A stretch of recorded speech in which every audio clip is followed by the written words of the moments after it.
Imagine this: a 10-year-old child climbing up a mango tree, determined to grab a handful of raw mangoes.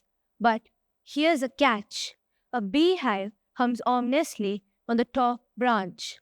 Now, while this scene might make every parent's heart race and definitely leave them convinced no more climbing on the trees, what we forget is it is a snapshot of something extraordinary. She's stepping into a world of curiosity, courage, and creativity.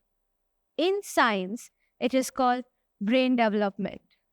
We have classrooms to learn math, science, and literature, but in the process, have we overlooked our true classroom? Nature.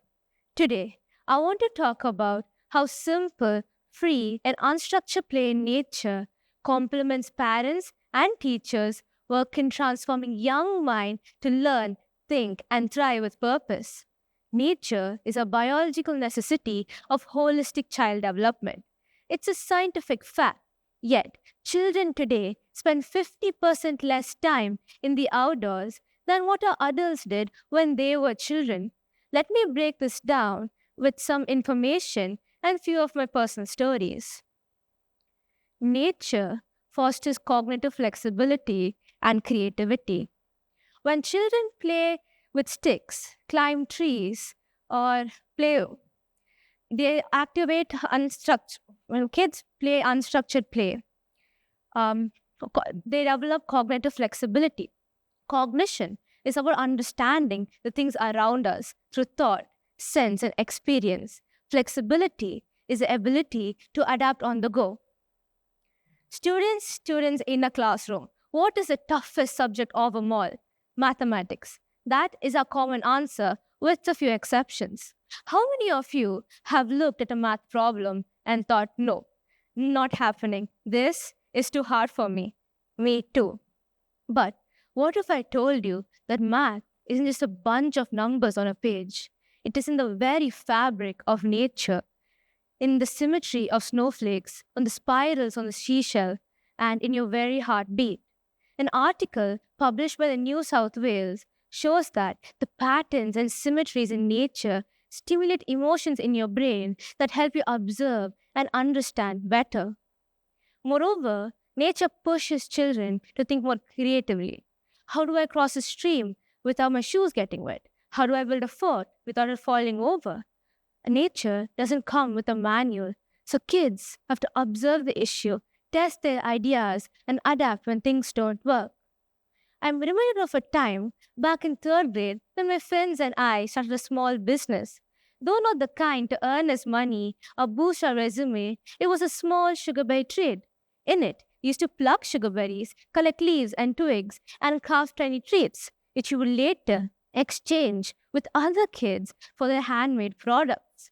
From this, we learned the importance of one's work or work product and how to appreciate its value, and how to devise business strategies against our competitors.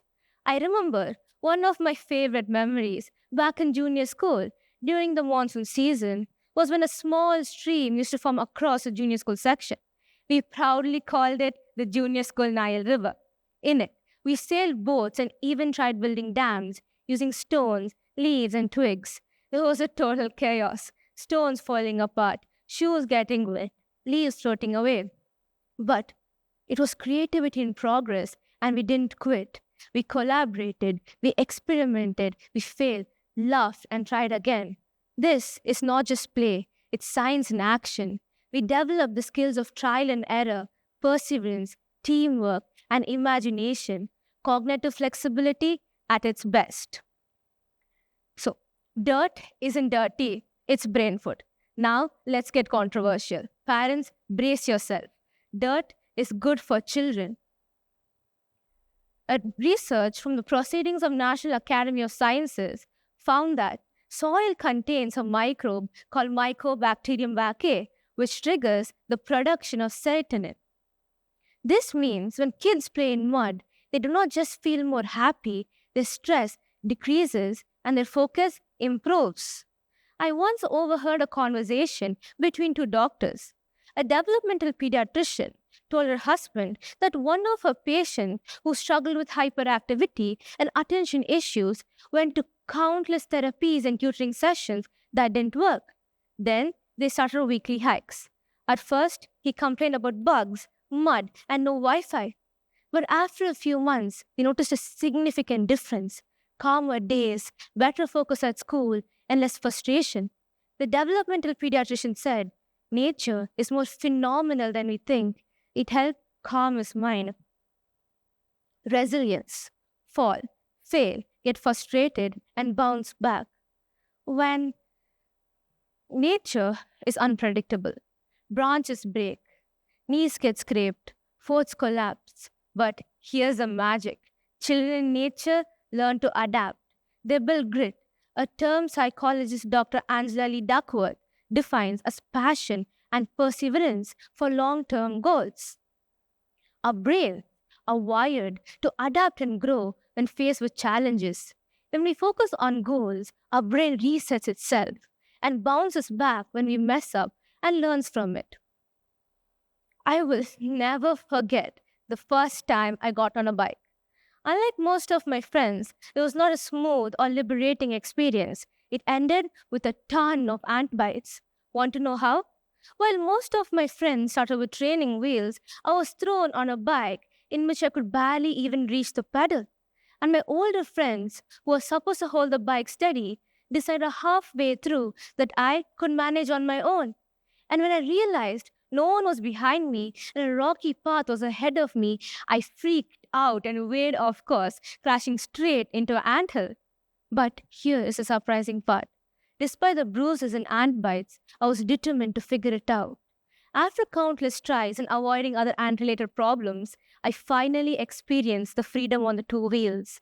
This didn't just teach me how to ride a bike, it taught me resilience. It showed me that setbacks are in the end, they're part of the journey. Nature ignites curiosity and wonder. When kids see a bug, a strange plant, or a flock of birds, their first instinct is to curiously ask, what is that? Why does it do that? Can I touch it? But nature does not give them answers. It invites them to explore, question, and discover. I'm reminded of a tree in our school playground which always fascinated my friends and me. It had these pods which from a distance looked like they were filled with cotton. Curious, we plucked one, cracked it open, expecting soft and fluffy cotton inside. But when we opened it, it was empty. Disappointed, we tossed it aside and carried on. But this didn't dull our curiosity, it fueled it. Nature has its unique way of sparking our curiosity and making us wonder, embrace the unexpected. Nature strengthens social skills. When we play outdoors, we build forts with friends, climb trees, have hardly discussion with which sharing and caring come naturally. My aunt often shared a sweet memory of my friends and me. One day, when she came to pick me up from junior school, she found us happily climbing trees. And one friend, after collecting her share of berries, climbed down, washed them, and handed them to my aunt with a big smile. Touched by the simple gesture of kindness, my aunt cherished it and often shared it with us. How many of you have caught grasshoppers and chased peacocks with your friends? There's laughter, debate, and trial and error.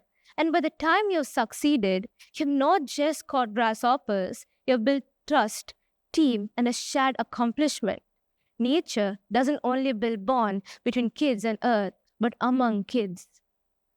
So, why does this all matter? A crisis of disconnection. Here's a reality. To keep our children clean, entertained, and structured, we have disconnected them from a key ingredient of their development, nature. We know the consequences, and we know prevention is better than cure. But when that's a simple, free, and effective solution, why do we opt for the expensive treatments? Expensive not in just terms of money, but in terms of time, effort, and emotion. If there's one idea I would like you all to take away today, parents, make outdoor time a compulsory part of your child's daily routine. You will be the first to experience the difference. Teachers, have a weekly discussion about the experiences your students had in the outdoors. These conversations will deepen our connection and create long lasting bonds. And as communities, we can build green spaces with boards that read, "Children, welcome to play."